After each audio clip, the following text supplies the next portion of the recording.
Hi, hello. Today we're looking at a Macintosh II that I received as a throw-in deal with this G3 tower I bought off Facebook Marketplace. And as always, the thing I didn't want but came along anyway turned out to be more interesting than the thing I wanted. However, that's unfair for me to say because we haven't really looked at the G3 yet. As you can tell by its disgusting, unwashed state, it has not been cracked open and investigated, and cleaned and fixed up and made all nice again. But back to the Mac 2. It was given to me. I was told it was dead. It was, in fact, dead. So join me on this journey of discovery as we bring it back from the grave. Looking at the case, the thing that immediately sticks out is the SAM antivirus badge on the front. In the business, we call this foreshadowing. As for the rest of it, it's just super grody from sitting in that guy's garage. Except for that clean spot on the right where the G3 was sitting on top of it for the last however many years. And then looking on the back, we have a pass-through and a dongle sticking out, which means we have some kind of interesting video card in there. Taking that apart, I found it was a DB15 pass-through to a ViewSonic DB15 to D-sub connector. And there's a little flap, and under the birds were a bunch of dip switches, naturally.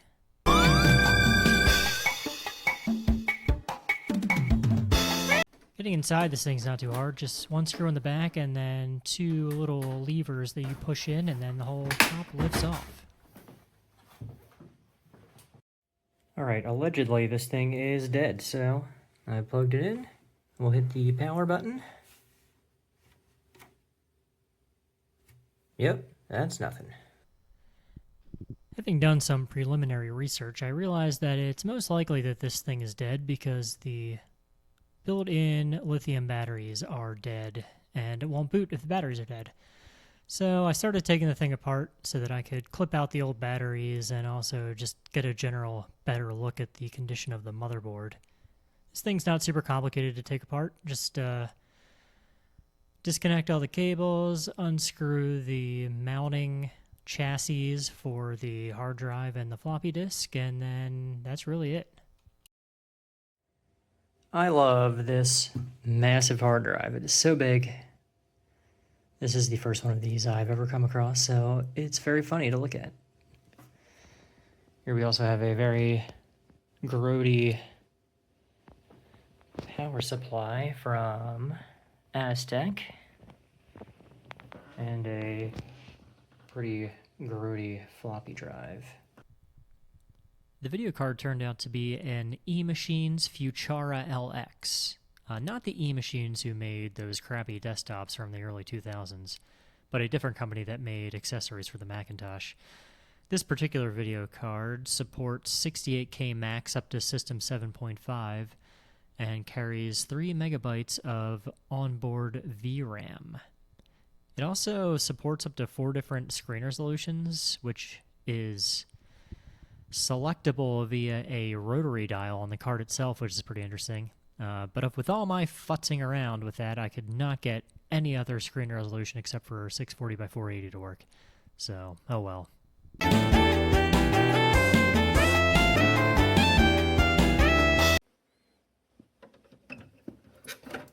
I wanted to see if this hard drive was still alive, so I opened up my trusty G4 Quicksilver, which has a SCSI card in it, hooked up the disk to power and SCSI, and decided to boot into Mac OS 9 to see if Silver Lining could mount the disk. Alright, here we go. Power button on the G4.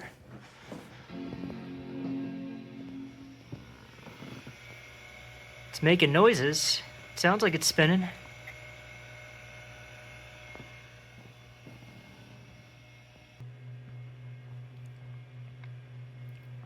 It's trying, it's going. There's the thing that reads SCSI disks. If it gets past here, I think it's alive.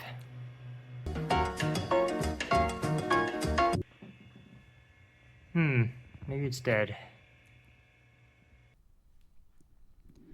So my G4 would not mount the drive, and I did not hear anything but the platter spinning. No disk reads or anything like that. So, naturally, I just assumed the worst possible scenario, instead of checking something simple. I assumed it was the reed heads getting stuck on the rubber bumper, which is a problem that some quantum drives have. I don't know if this one does. I didn't see anything particularly sticky in there when I took it apart, which you're watching me do right now. But ultimately, that was not the problem. But enjoy this footage of me disassembling a SCSI hard drive and then running it in my G4 without any cover on top of it. Probably not how you're supposed to do it, but that's what we did. And now you can enjoy watching it. It's actually quite beautiful. It's a nice, beautiful piece of hardware.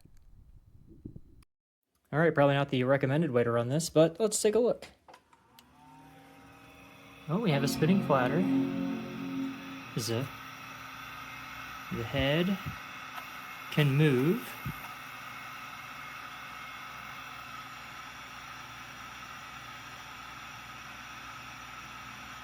So it wasn't stuck. Or if it was stuck, it's not anymore. So what is its problem?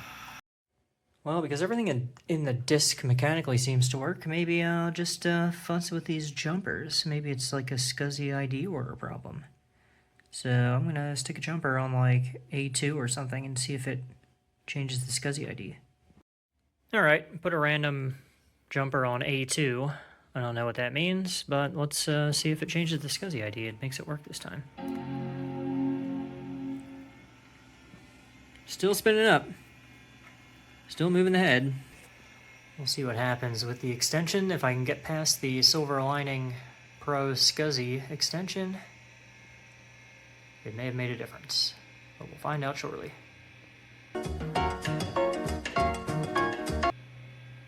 Should have put this on a tripod. My arms are getting slightly tired.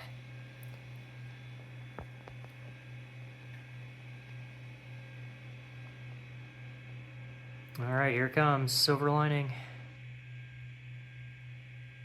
Oh my goodness, it got past it.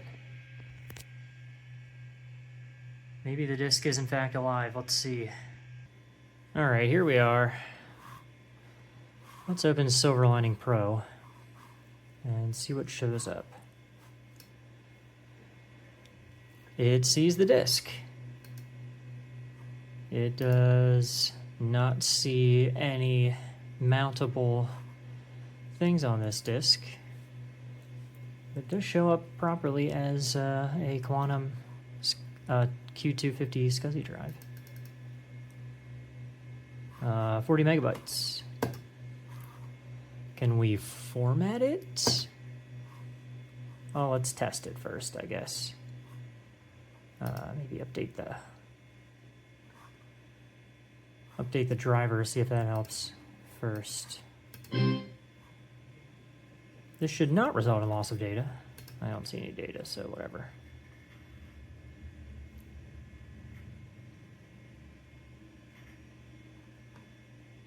Okay. Oh, look at that. I can mount it now. It mounted itself. The drive is alive. It's got stuff on it. The guy who sold me this told me he got it from a local printing company, and that seems to be the case.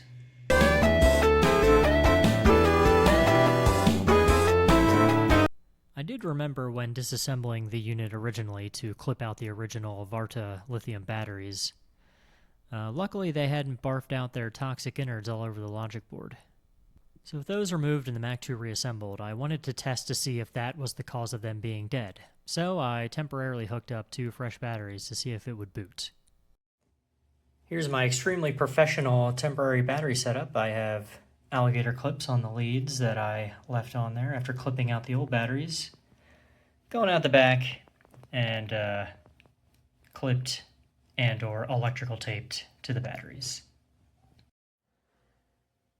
Alright, I have a different monitor here. My other one died, and I spent half an hour trying to figure out whether it was the video card or my Syncinator or whatever. And it just turned out my little LED monitor croaked, which is sad. So here's a slightly less little LED monitor. And we will fire up the Mac 2 with my weird battery setup.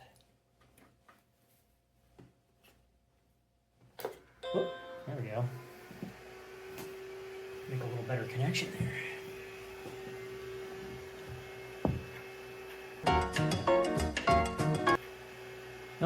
was the driver I installed when I plugged this thing into my G4.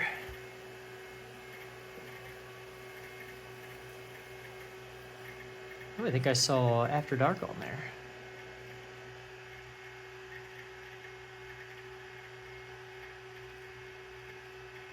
It's a video card driver.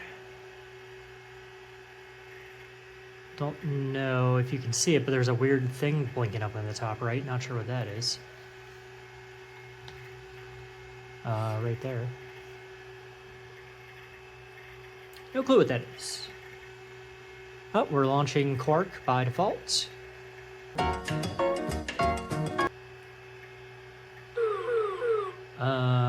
Oh.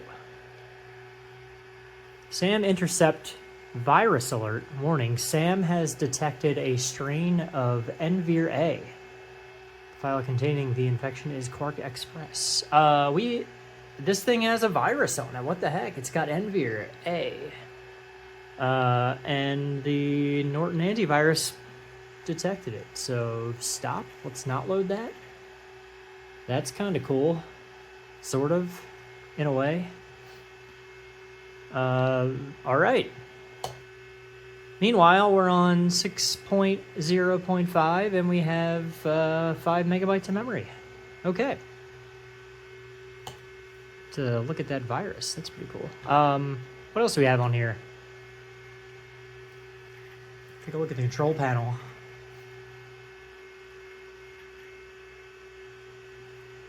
Here's the antivirus, which did its job. I'll have to do a scan.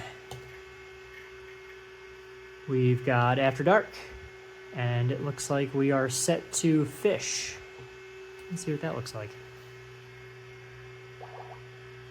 Oh yeah, I remember that one. That's a lot of fish. We have... Oh, disk light. This is the thing in the top right corner that was blinking. Oh, it's a virtual hard drive light. That's kind of cool. So I guess this thing does not have a visible hard drive light or any hard drive light at all by the look of it, so they installed a virtual one.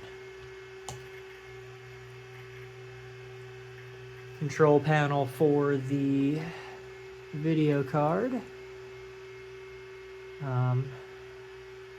Guess we have some pre-built.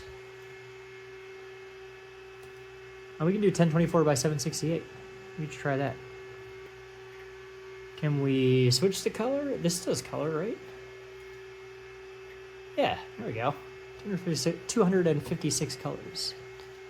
Hello, Future Andrew here, telling you that I did not successfully change the screen resolution on this attempt, nor any attempts in the hour and a half that followed, so I will spare you that and we'll cut to the next thing. One thing I wanted to do here is run the virus software and see if it finds anything else that's infected. So we're just going to do that real quick. There's something different besides the control panel. The virus clinic? The SAM virus clinic? Alright, let's see if this gives us any more information.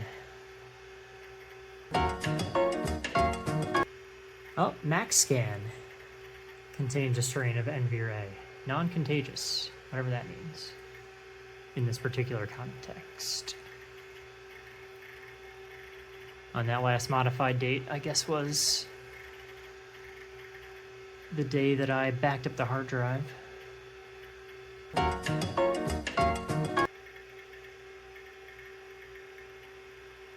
Well, there's Quark Express popping up.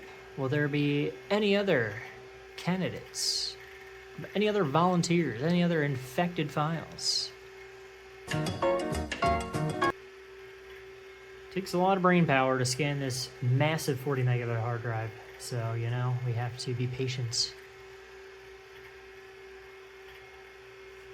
40 megabytes is a lot of space in 1989. Not so much now, in the current year. Alright, so that took a couple minutes. but we have 2 infected files, MaxScan and Quark Express. So that's kind of neat. We might have to play around with those and see if we can make it do anything viral. Okay, so I have the Macintosh II disk mounted here in Basilisk 2. We're going to take a look at those infected files and see what version of NVIR we have.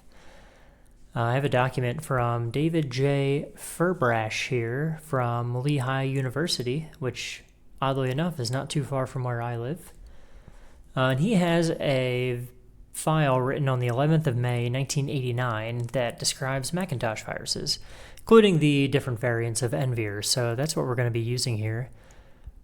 First, we're going to pop open Reset It, and then we're going to open one of the infected files from our Mac 2 disk. In this case, we're just going to look at Quark Express that was infected. Quark Express. So let's pop that open. And we're looking for an NVIR resource. And there it is. So we have NVIR here, and we have an ID 1 of 378 bytes, an ID 6 of 868 bytes, and a resource 7 of 1,562 bytes. So this means that we have NVIR-A infecting this file.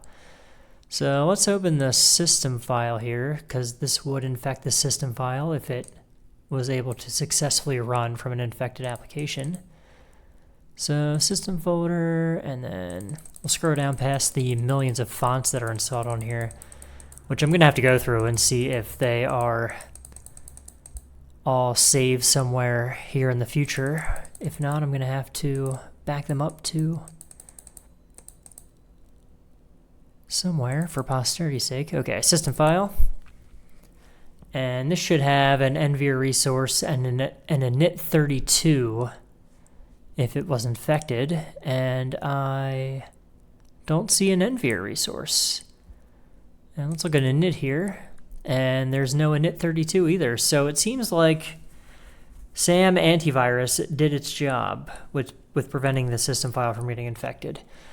So the previous owner of this Macintosh II, I don't know where they got their copy of Quark Express or where they got their copy of the other infected file, which was MaxScan. Let's take a look at that real quick too. Let's see if it's got the same version of NVIR on it.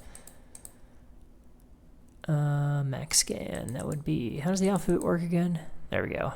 MaxScan.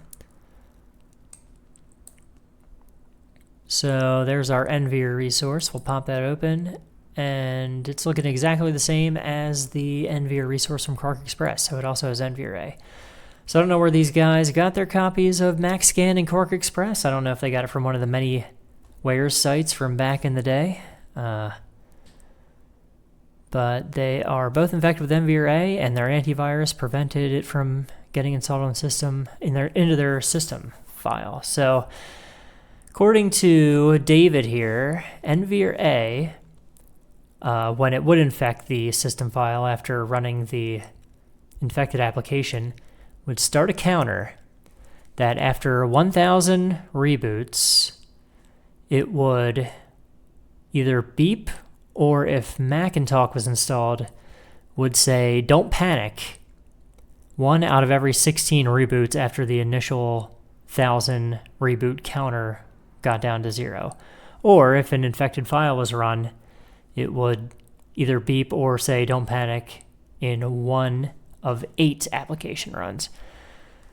So I thought maybe I was going to make it do this when I found NVIR was installed, but I don't want to reboot 1,000 times to trigger that from happening. I'm not sure if there's a way to do it without doing that, but yeah. So I'm not doing a reboot 1,000 times. That would be really annoying. But yeah, so we have NVIR-A. The other NVIR variants are NVIR-B, HPAT, AIDS, and MEV hash, or MEV hash. I'm not sure how you're supposed to say that. But they basically do the same thing with the exception of NVIR-B does not use Macintosh, so it would never say "Don't panic," and it would make it would just beep, and it would beep 1 out of 8 reboots and 1 out of 4 application startups. So, kind of sad I can't make it do that. Well, I could make it do that if I was dedicated enough, but I'm not dedicated enough. So anyway, this Mac scan program I can't find on Macintosh Garden. So what I'm going to do is run disinfectant, and for the first time in my life use disinfectant to actually remove a virus. Because my favorite thing in the world was to go to the About Disinfectant screen and then enjoy the little song it plays.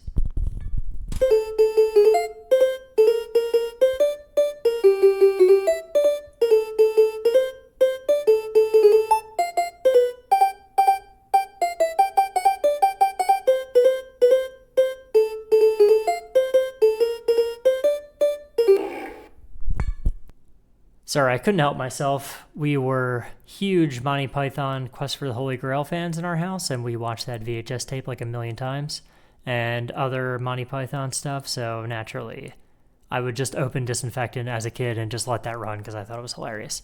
Anyway, we're just going to do a... Whoops. We're not scanning my virtual drive. We're going to scan the Macintosh II disk image here. Oh! It found another file that Sam didn't find. Cricket Draw is infected by NVRA also. Anything else? No. Okay, so Quark Express, MaxScan, and Cricket Draw apparently. So we're going to go ahead and hit, for the first time in my life, disinfect on disinfectant and actually have it find something. So Cricket Draw, file repaired. MaxScan file repaired, and Quark Express file repaired. Isn't that neat? For the first time, I've actually needed to run disinfectant. Cool. So, 3 files disinfected.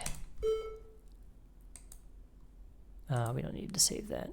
So, I can now package up MaxScan and put that on Macintosh Garden.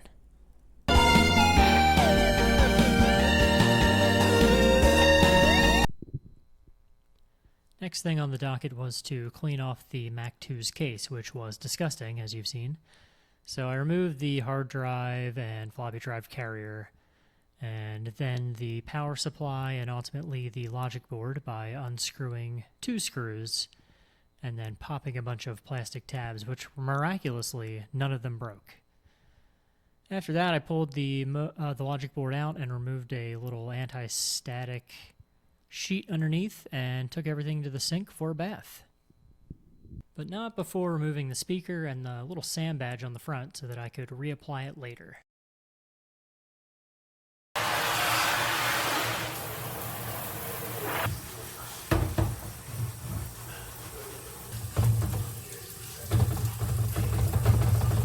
So with the case dried, I reinserted the motherboard and the power supply, and then applied some Gorilla Tape to the back of the SAM badge, and stuck the thing back on the front where it belongs.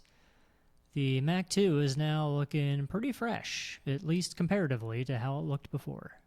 Before reassembling everything, I 3D printed a battery holder especially for the Mac 2 created by Brankus Creations, and stuck it into place on the existing leads and used some nickel strips to make contact, which I thought was just going to be good enough. Then I stuck everything back into the case to make sure I did not kill anything.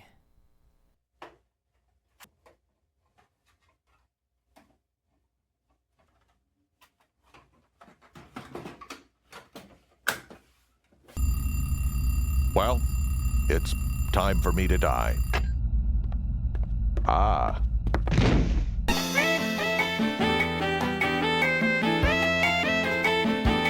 So I lugged this thing back up a flight of steps to the room where I record things, and that combined with me attaching the 3D printed battery holder to the existing leads, I believe broke a solder joint, which will prevent the Mac 2 from booting once again. Okay, we're put back together. Now it's time for the official Did We Kill It test. Power button. Power button.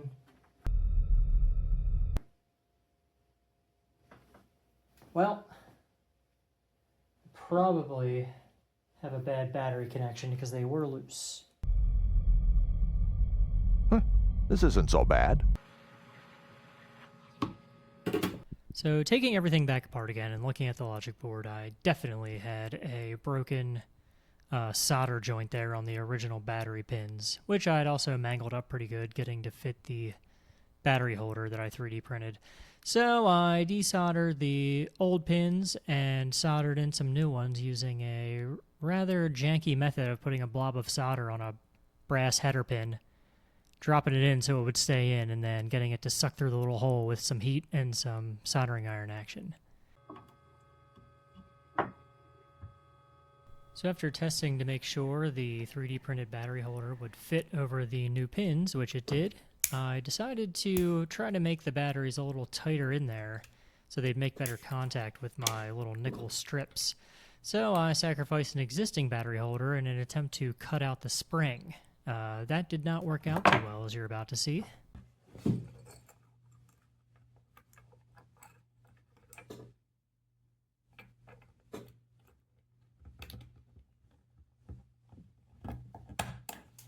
And it's gone.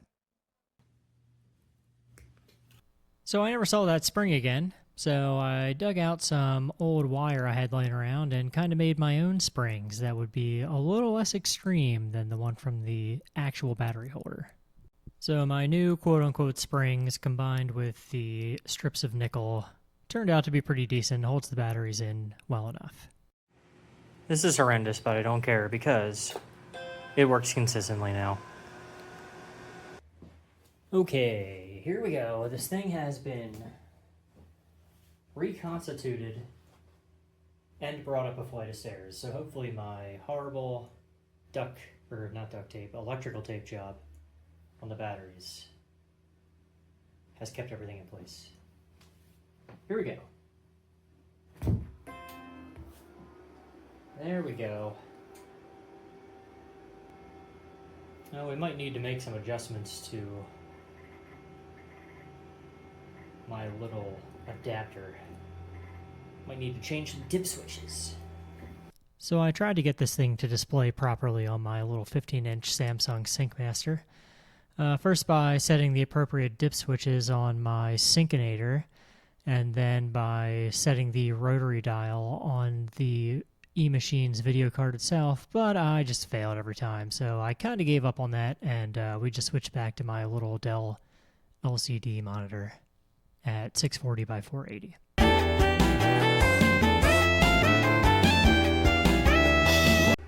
Now that this thing is physically back to 100%, what I'll do is put a clean install of System 7.5 on there and reinstall some of the original software it came with, like Orc Express and SAM antivirus and all that fun stuff it had, just without the infection, you know? So we'll do that now. Okay, blue SCSI in the 25-pin SCSI port. Why is this so difficult? There we go. So, after being reminded why SCSI is kind of annoying, in this case I forgot that my virtual network adapter on my blue SCSI is set to SCSI port 4.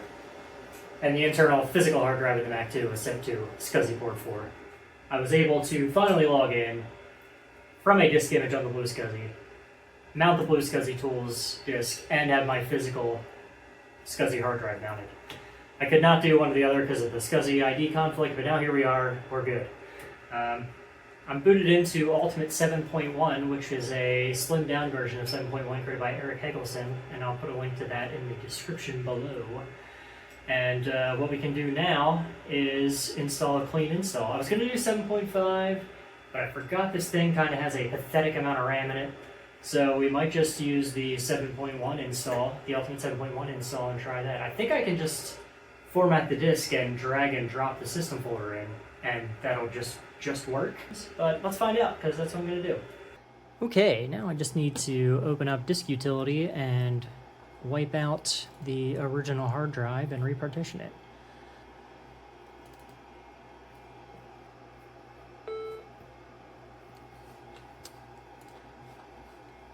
Never mind, drive setup 1.5, hopefully. Never mind. I guess we can do it with silver lining.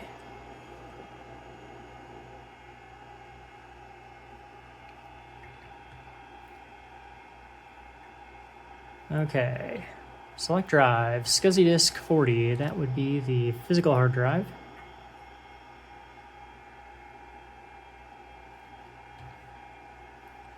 We are going to format this disk.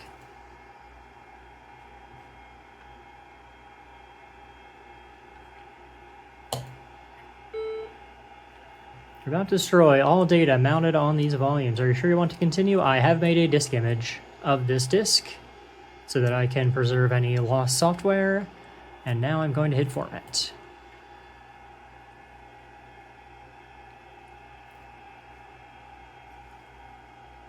Time is approximate. Actual may vary. So I don't know if this is actually going to take half an hour. We will check back in some amount of time. Okay, that ended up taking a grand total of 2.5 minutes, and now we seem to be checking for bad sectors on the SCSI disk. And this will actually take a few minutes, so we'll check back in when that's done. Alright, the disk checker ran 2 passes. We did find 1 bad sector. That shouldn't be a problem, right? Just 1? It's fine. I ain't worried about it. Should I be? I'm too dumb to know. So I shall live in blissful ignorance until everything goes horribly wrong. Okay. Initializing SCSI disk 40 megabytes. Installing new file system. Time is approximate. Actual may vary. Well, let's see if there is actually 5 seconds left. There were, in fact, 5 seconds left. Okay, cool. Let's get out of here. And now, if my brain works, which it may or may not, I think I can just drag my Ultimate 7.1 system folder to my 40 meg SCSI disk. And it should just be bootable. Coop, what are you doing? I got a plan. We're in trouble. What do you think of this?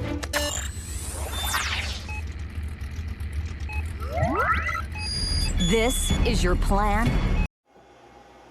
Alright, my system folder is copied over, and looking at my startup disk options panel, I do see the SCSI disk 40 available to start up from, so we'll see if we can boot from it. Here we go.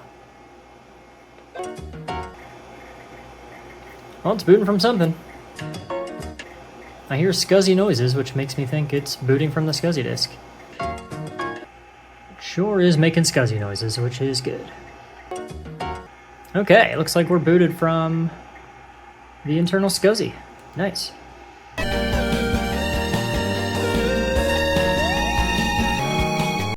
Well, it wasn't that a lot of fun. There were some twists, there were some turns, there was some me being a complete doofus, including taking apart the hard drive when I just needed to change a jumper. And I'm sure you got a chuckle out of watching me struggle to install a battery holder, but we got the job done. The Mac 2 is alive. The Mac 2 is clean. The Mac 2 is beautiful. The Mac 2 looks great. And it runs great, except for its paltry 5 megabytes of RAM, which, you know, if I need to add more RAM to it, I will in the future, but I doubt it. But anyway, thank you for watching this video. Goodbye.